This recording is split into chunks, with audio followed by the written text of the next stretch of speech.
مٹھی بھر دہشت گرد پاکستان کی مجموعی ترقی اور خوشحالی کا راستہ نہیں روک سکتے۔ D G I S P R lieutenant general Ahmed Sharif Chaudhry نے کنگ ایڈورڈ میڈیکل یونیورسٹی کا دورہ کیا۔ یونیورسٹی آمد پر انتظامیہ اور طلباء نے D G I S P R کا استقبال کیا۔ D G I S P R نے یونیورسٹی کے دورے کے دوران آپریشن بنیاد مرصوص میں پاک افواج کی حکمت عملی پر روشنی ڈالی اور کہا کہ مور کے حق میں فتح مبین میں عوام کی حمایت، بالخصوص نوجوانوں کا کردار اہم رہا۔ کشمیر پاکستان کی شہرک تھا، ہے اور رہے گا۔ لیفٹیننٹ جنرل احمد شریف چودھری کا کہنا تھا کہ بلوچ عوام پاکستان سے تاریخ، مذہب، ثقافت اور روایت کے رشتوں میں جڑی ہے۔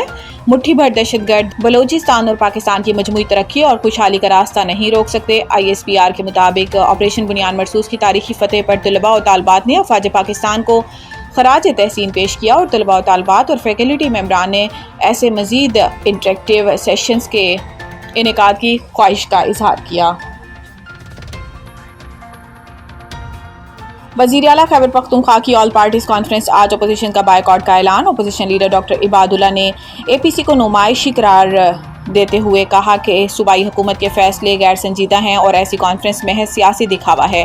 ان کے مطابق حقیقی مسائل کا حل پارلیمانی فلور پر ممکن ہے، نہ کہ نمائشی اجلاسوں میں۔ مسلم لیگ نون، جمعیت علماء اسلام، عوامی نیشنل پارٹی اور پاکستان پیپلز پارٹی نے متفقہ طور پر اے پی سی میں شرکت نہ کرنے کا اعلان کیا۔ عوامی نیشنل پارٹی کے صوبائی صدر میاں افتخار حسین نے اے پی سی کو بے مقصد مشق قرار دیا۔ دوسری جانب وزیر اعلیٰ علی امین گنڈاپور نے کانفرنس کے بائیکاٹ پر رد عمل دیتے ہوئے کہا کہ جو جماعتیں شرکت نہیں کر رہیں وہ در حقیقت صوبے کے مسائل سے لا تعلق ہیں۔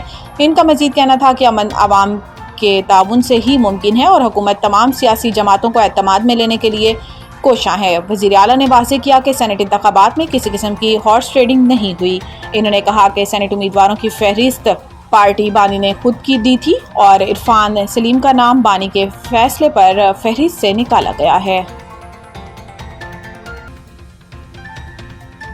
عافیہ صدیقی کیس، وزیر اعظم اور کابینہ کو توہین عدالت کا نوٹس بھیجنے کا معاملہ رک گیا۔ رجسٹرار آفس اسلام آباد ہائی کورٹ سے وزیر اعظم شہباز شریف اور وزراء کو توہین عدالت کا نوٹس بھیجنے کا معاملہ وقتی طور پر رک گیا۔ رجسٹرار آفس ذرائع کے مطابق جسٹس سردار اعجاز اسحاق خان کے آفس سے 16 جولائی کو نوٹ آیا تھا کہ وہ 21 جولائی سماعت کریں گے۔ ذرائع رجسٹرار آفس کا کہنا ہے کہ جسٹس سردار اعجاز اسحاق خان کے نوٹ سے پہلے ہفتہ وار روسٹر جاری ہو چکا تھا، اب اس میں ترمیم ہونا تھی اور پھر کاز لسٹ جاری ہونا تھی۔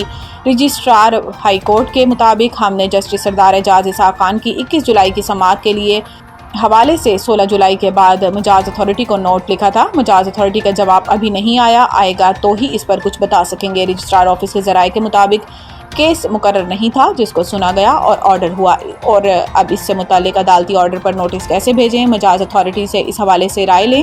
واضح رہے کہ عافیہ صدیقی کیس میں وزیر اعظم اور وزراء کو توہین عدالت کا نوٹس جاری کیا گیا تھا اور عدالت نے 2 ہفتے میں وزیر اعظم اور وزراء سے جواب جمع کرانے کا حکم دیا تھا۔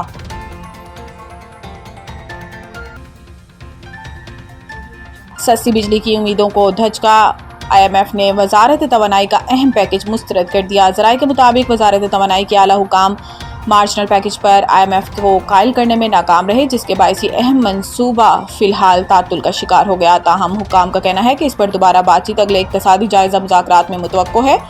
مارجنل انرجی پیکج کی بنیاد ملک میں موجود 8000 میگا واٹ اضافی بجلی کی دستیابی پر رکھی گئی تھی۔ تجویز دی گئی تھی کہ اس اضافی بجلی پر صارفین کو صرف پیداواری لاگت اور کیپیسٹی چارجز ادا کرنا ہوں گے، جبکہ دیگر تمام سرچارجز اور ٹیکسز ختم کر دیے جائیں گے تاکہ صنعتی اور ٹیکنالوجی سیکٹر کو توانائی کی کم لاگت فراہمی ممکن ہو سکے۔ ذرائع نے بتایا کہ یہ پیکج خاص طور پر مصنوعی ذہانت اور ڈیجیٹل معیشت کو فروغ دینے کے لیے ڈیزائن کیا گیا تھا تاکہ پاکستان علاقائی سطح پر مسابقت میں آگے بڑھ سکے۔ تاہم آئی ایم ایف نے اس پیکج کی منظوری کو 100% ریکوری یعنی تمام واجبات کی مکمل وصولی سے مشروط کر دیا، جسے وزارت توانائی فی الحال یقینی نہیں بنا سکی۔